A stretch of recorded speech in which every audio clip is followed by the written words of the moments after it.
Teleporting to your classroom, chatting with people from the past, and making millions of dollars playing video games. These are all possible through the metaverse. Facebook recently changed their name to Meta, which means that we'll be using this term like it's everyday life, which it probably will be, which is scary. So it's interesting and important for us to learn about what might be our future. In all those sci-fi movies, there's always teleportation, and there's actually something closer to that for us, and that's teleporting through the metaverse. So what is it exactly? Basically, this is a virtual world that's the next iteration or phase of the internet. So think how before iPhones and smartphones were a thing, that was like a very futuristic technology for us. And now touch screens and all these other devices are just normal life. And many of us can't imagine not having this type of lifestyle right now. Granted, this is all talking about like us privileged, more like first world countries, but we'll talk about the wealth disparity and what the metaverse does to that later on. Basically, the metaverse is the next phase of this technological advancement after what's now like smartphones, internet, and I guess Zoom. To get a little more specific, the metaverse includes things like virtual and augmented reality headsets. You can do everything together with friends from like concerts or like conferences and take virtual trips around the world. Also, the thing about the metaverse is that you already see it in your lives. That's through filters on Snapchat and Instagram, the slimming features in beauty apps like Snow. I haven't used it personally, but I hear it's really amazing because you can even change a person in video to look like someone completely different. And then there are even influencers that don't really exist.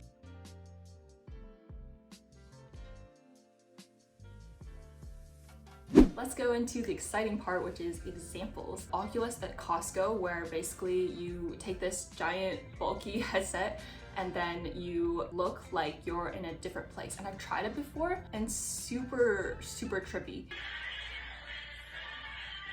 From an outsider's point of view, it looks really goofy. Oculus was also used in a Caltech class that was like origami or something in biology. They use these headsets to do problems. E-pparel, so this is like virtual fashion. It's not like trying on clothes virtually and like buying it. It's literally buying virtual clothes for your avatar. It's not like a few dollars, it's like millions of dollars, which is insane. This virtual fashion industry is said to become $400 billion,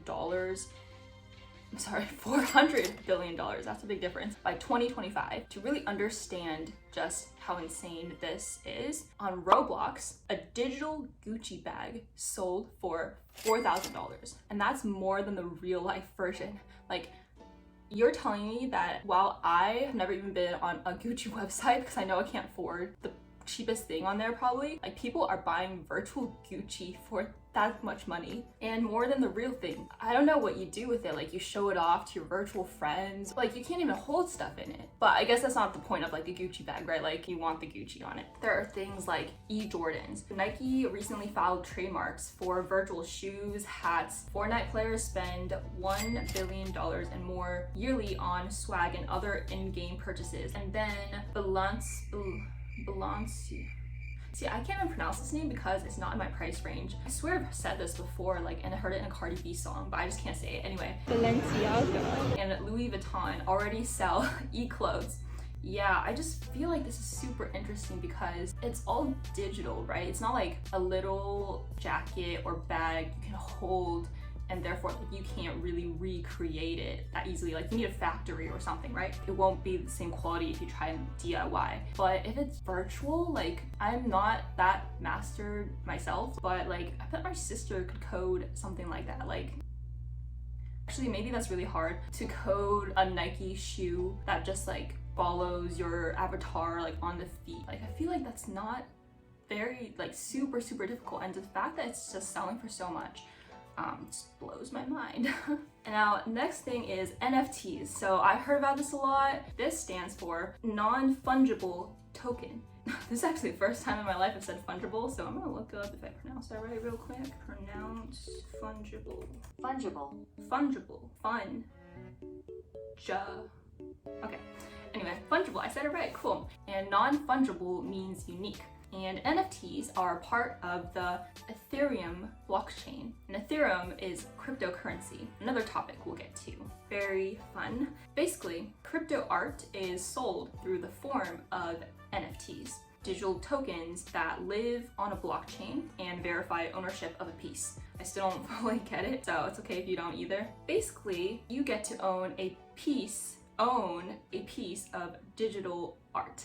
But like, that's again really weird to me because it's literally reproducible. Like, you can copy and paste it and download it off a link, but people can essentially put their name on it and say, oh, I own Nyan Cat, or I own this meme, this Doge meme.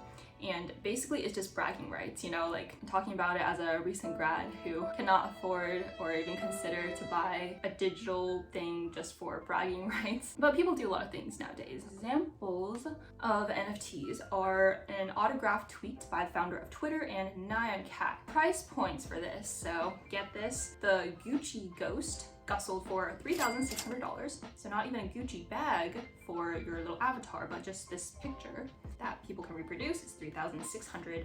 The priciest one I got sold was this digital piece of artwork by Beeple, and it got sold for $69 million.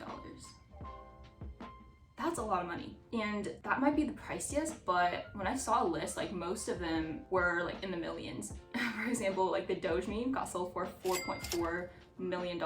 That's the most expensive meme NFT as of now that got sold. Not only that, but there are now communities that are built upon the NFTs that they own, like Pudgy Penguins and the Bored Ape Yacht Club. Speaking of NFTs, there is cryptocurrency. You've probably heard of like people talking about, oh, Bitcoin's going up and down and stuff. Cryptocurrency is a digital currency that's secured by cryptography. This makes it impossible to double spend or counterfeit. Cryptocurrency is also separate from currencies like the US dollar and British pounds, so they're very unregulated by the US government, or I guess government in general, like right now at least. Cryptocurrency is formed by a process called mining, and this entails employing a lot of computer processing power to solve really complex mathematical problems. You know, like back then people mined gold, but now it's in computers.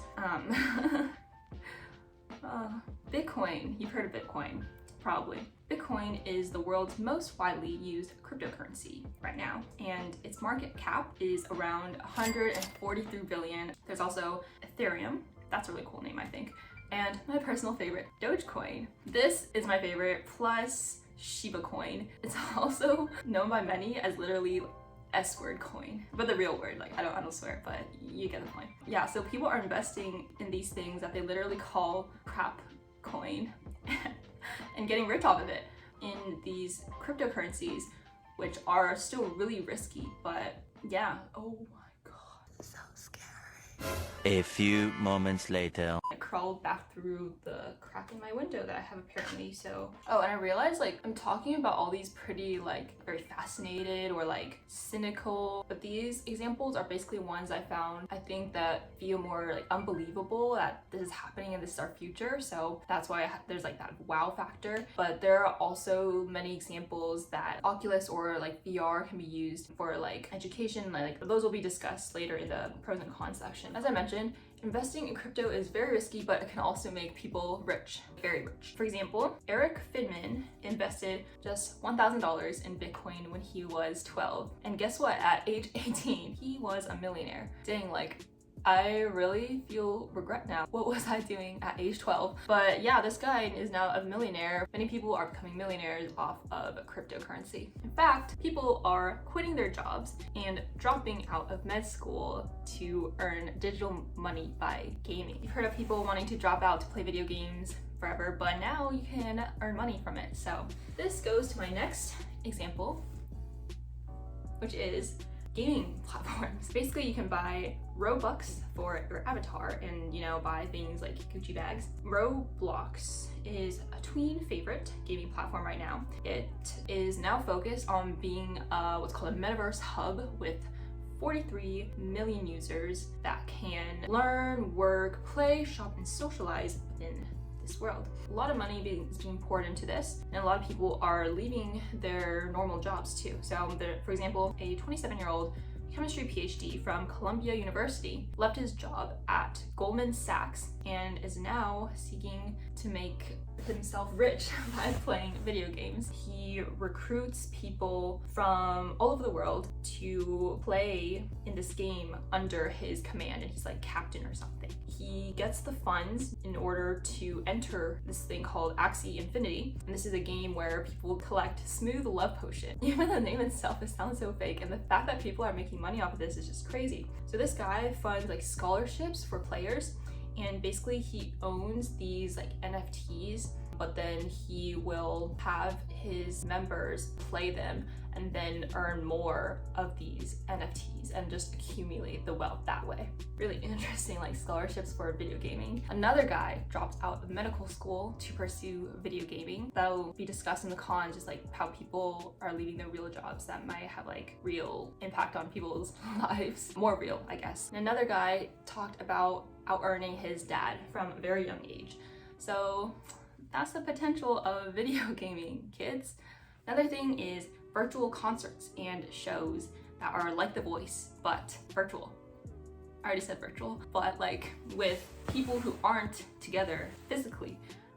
That's what virtual means. How do I explain this? So there's this thing called Alter Ego, a new reality TV show that turns singers into their avatars. So people create their own CGI avatars on this singing show that then compete. So you can make your avatar like have pink skin like this one here, and like, yeah, that's very interesting. This way you don't even have to know like if this person is tall, short, female, male. Your appearance is solely based upon your choice of your digital avatar. In the same line, there are virtual celebrities and K-pop idols. There's a South Korean influencer who's landed 100 sponsorships, and she's not even a real person. So her name is Rosie. If you just look through these pictures and videos, she looks so real. She's stuck at being 22 years old, 5'7",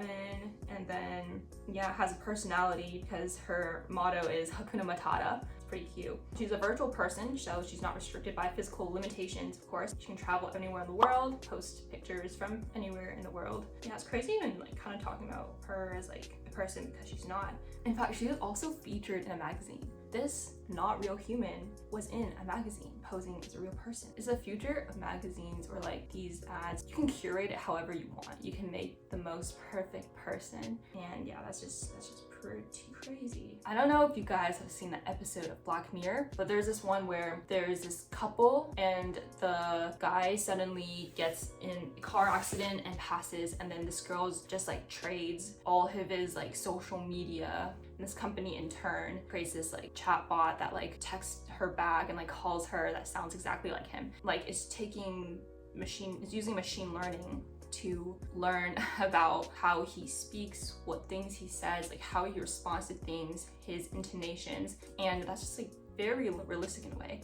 Anyway, this is becoming reality because there are AI chatbots being created, and it uses these social media posts to reincarnate people. You can write a letter to someone who you loved who is passed, and then they'll respond sounding like they would. Or you can even video call someone, and then AI will have taken their facial features and things, especially if they have videos online, like I do, I guess, and then just like speak with them. A lot of pros and cons, but yeah, that's just a reality that's coming true. And I think another use case of this, which would be fun, is to interact with celebrities or famous historical figures. That would be super cool. Like I would want to talk to Einstein or something. Yeah, that'd be really cool. Now on to pros and cons. I am going to start with cons because I want to end on a good note. I attended this virtual lecture at Columbia Business School by the professor Paul Kennedy. One of the questions that was asked in the chat was, will governments steal identity data? Immediately, without a single hesitation. He's like, oh, definitely, for sure. And I guess I shouldn't have been surprised because in a way it's already done. And I guess like that's why Facebook is changing its name too, maybe to make it less obvious, like shaking a book full of faces or something.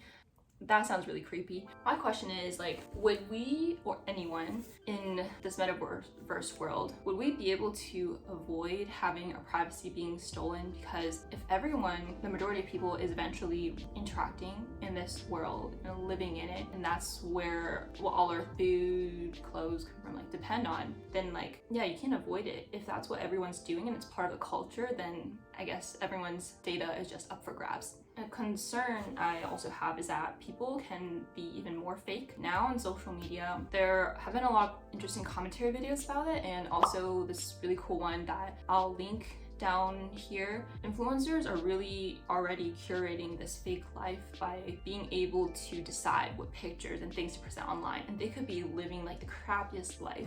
Oh my gosh, it's climbing over my blinds. I'll just keep it in my peripheral vision, so if I'm looking over there, that's why. Social media is like a highlight reel, right? So you don't see the other parts. But with virtual reality and the metaverse, people can be even more fake when they're meeting in person virtually. People can walk around in your like virtual house if you have an avatar, and then you can have this billion-dollar painting up. You can also change your appearance to be like slimmer or like more muscular and just inaccurate features without having to really go under the knife.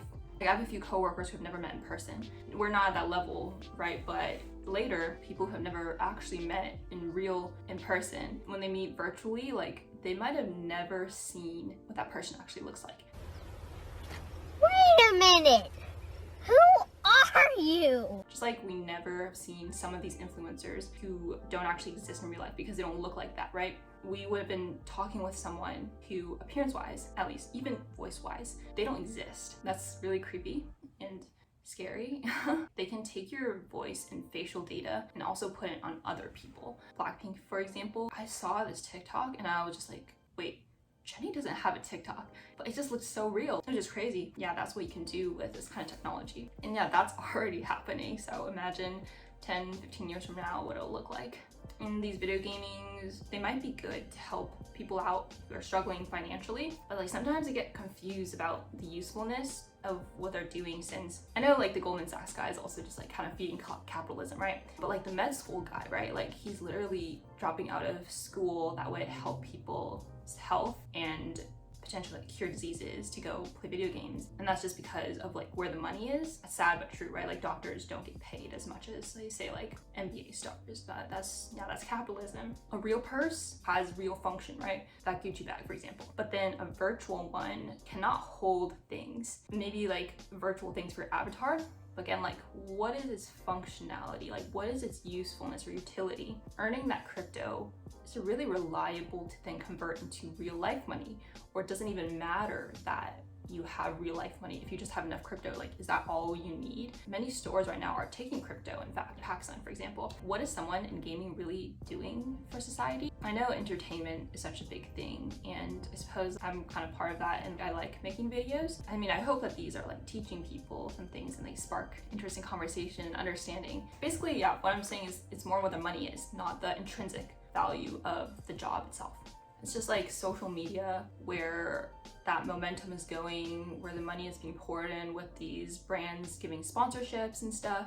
But like with all these people dropping out to become like these influencers full time, how can that really be sustainable when there are other essential positions that need to be filled? I guess it's just a matter of demand and the way that the market will naturally shift. There's a lot to talk about, but yeah, Timor, it's also bad for the environment because like the crypto mining takes so much energy. So according to this source called Digiconomist, the Bitcoin network generates between 8 and 12,000 tons of electric waste per year. In another sense, we're creating money and pouring money into creating this virtual space, right? But like, what about the money to save our real space, our actual reality, which is currently our dying earth? And like, if we could just pour all that money into here, then why can't we spend that money to get rid of pollution or clean our oceans, decrease the carbon emissions? And so I think that's just like a con as well, the shift of priorities. The last con I have here is the wealth disparity. So people in third world countries already don't have like smartphones and stuff. Once the first world countries start getting into the metaverse and we start interacting all just through this world, there's gonna be this even bigger gap between us and them. I say that like in a bad way, but like, you know, this world and that world. Even when we interact, I feel like it'll be weird because people would be used to interacting online, and then when you see a real life person, it might be like, What? I don't know, a shock. And that's just like very extreme. People will have access to these resources, and these people might not, for education, for training and jobs and other things. There's just gonna be a greater gap. Okay, into the positive stuff now. That got a little bleak. So pros is integrated reality. What does this mean? So when you have a text and you're talking with someone, right? Or like someone else is, right? You know, like the moment they get that text, you know, if they go down, it's like they're lost in their phone and like they're out of this world already, right?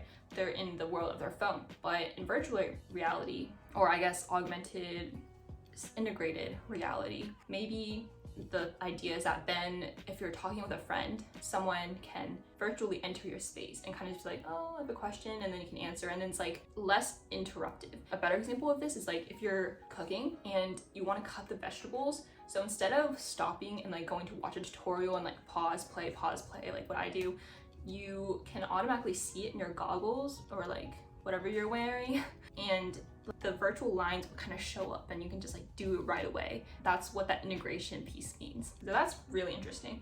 And like you can also travel to other places, like what I was talking about before, like teleportation. We can do that thing of the future through the metaverse and see other places like Antarctica without getting too cold. Do all these things that would otherwise take a lot more time and money, I think. And so like that's really cool. That's like a luxury though, right? Like again, traveling, seeing the world's like a luxury. And I guess like owning one of these VR headsets is gonna be a luxury. Well, maybe everyone will have it. Just like before, I thought an iPhone was a luxury. Like I remember seeing my friend have it in 6th grade and I was like, Oh my gosh, you're so spoiled. but like that's also really cool. Like think about it, it's just a screen and like things are just like so dynamic and move around. Like I don't think we spend enough time to think about how crazy and like magical You're a wizard, Harry. even a phone is. And so like having that virtual reality, right now we think of it as a luxury, but it might just become a normal thing, just like the iPhone has become. But again, with an integrated reality, well, this is a con. I'm in the pro section, but like there's a privacy issue again when people just jump into conversations and stuff. Medical training and surgery. It's really cool when someone can already be practicing on their own time or like in a classroom doing those really difficult surgeries, because then like, of course, you don't have the risk of actually hurting another human being, right? And then other training like construction. I went to this Schlumberger conference before, and then we tried the virtual headset, and you can basically walk to different parts of the site and then see how the equipment's used and stuff. Also, you're being safer because you don't have the risk of like, oh, screwing something up and then getting hurt because you're not actually in the field. Definitely an advantage of virtual reality. I know I mentioned before, like education, there might be a bigger gap for the like rich and poor this way, but the metaverse can also help bridge this gap. In the future, like you're on Zoom, right? You can put a filter of what you normally look like, maybe like makeup all done and stuff, and people can't tell whether that's your real face at the moment, even though it's still you. That's creepy, right? But it's also kind of an advantage when people want to like kind of interact with like a real person and see a real person. This data that's being sent is now text data, which takes a lot less data and internet. So instead of sending this video data, you send this, and this will make it a lot faster. So then people, places with like worse internet connection can still Zoom and have that greater engagement in education. Like with these headsets, you can also increase a child's education by bringing them to a place you're teaching them about. Or like in that case, with a kid that can't commute to another school or to like any school, they can maybe be provided with these kinds of resources and interact with kids that way. Kids in school, oh, I just thought of another con. I'll keep this organized and not mention it for now. But yeah, like work and school, you can go into a classroom especially because we're in the midst of a pandemic. You can go into a virtual classroom, interact with your peers, like raise your hand, kind of have more body language and stuff. Another big plus I thought of is that you have this like glass headset in front of you, right? It's literally in front of your eyes. And so you can't physically like take out your phone and then like look at it under your desk or do anything because like, you know, your glasses are there. And so you have to pay attention. So, and that's another plus. Okay, so I mentioned Zoom, but there can be less Zoom fatigue. There's like this study that says like women get more Zoom fatigue, not because of Zoom itself, but by having their camera on. And that's because of the societal expectations of us being more, I don't know, put together with makeup and stuff like that. Smiling, like this goes for everyone, right? But again, if you have that like filter, you don't have to have as much Zoom fatigue. Okay, another big plus of the metaverse is public safety. And so first responders can have these AR glasses that then like when they go through an area, they can detect where there's danger areas, where someone might need help. At the same time, taking in all these bits of data and awareness such that they're still safe. Like maybe there's something that's coming loose and like falling, and then like that AI will detect it. Yeah, you've seen this in like these sci-fi movies where like you have these glasses and then you can see like, oh, it's this person, like they have these kind of characteristics. Like you can do that to a place too. And I think like that would be really helpful, of course, because that can save lives. Like with concerts, so of course nothing can really fully replace that experience of being around all the other people jumping around and heat and sweat people around you too. But as we know, it's like there's that tragedy, right, of people being trampled. I won't go too much into that because this is supposed to be the positive section of the video. But yeah, like those concerts and other big events can be safer because yeah, people aren't there literally together physically. Another plus, I think I'm going faster through the pluses than the minuses. But anyway, you can tell frauds. So this blockchain technology, what I'm understanding from it is that it's like really robust to tell like when something's fake or not. I'm gonna use a Gucci bag again, but the Gucci bag, if you see it in real life, like I don't know about you, but my eyes are not expert enough to tell whether it's fake or real. But with technology and this virtual Gucci bag, you can then really know if it's real. In the case of a Gucci bag, like maybe it's not that important to know if someone's bragging the truth, but you can use this technology to better easily tell if there's a scammer. And lastly, a metaverse is a world of opportunity, and part of these opportunities is that it can help people who are working more like, I guess, what they call like dead-end jobs. Like this presents greater opportunity and different jobs for people who don't need the traditional qualifications. For now, we still might need these people to do the jobs, at least. You know, the so-called dead-end jobs could be replaced by robots in the future, which is also scary and another topic, but we won't get too dystopian about this. Oh. Anyway, that's all I have. All I have. This is like 5 pages of notes, and I don't know how difficult or like how much time this will take to edit, but like, yeah, this was really fun to talk about and research about. And technology has just come such a long way. I just can't believe that like people are creating these things that just seem like, again, like magic, living Harry Potter world, what I love. I remember how difficult it was to code like colorful bouncing balls across a screen in my CS1 class at Caltech.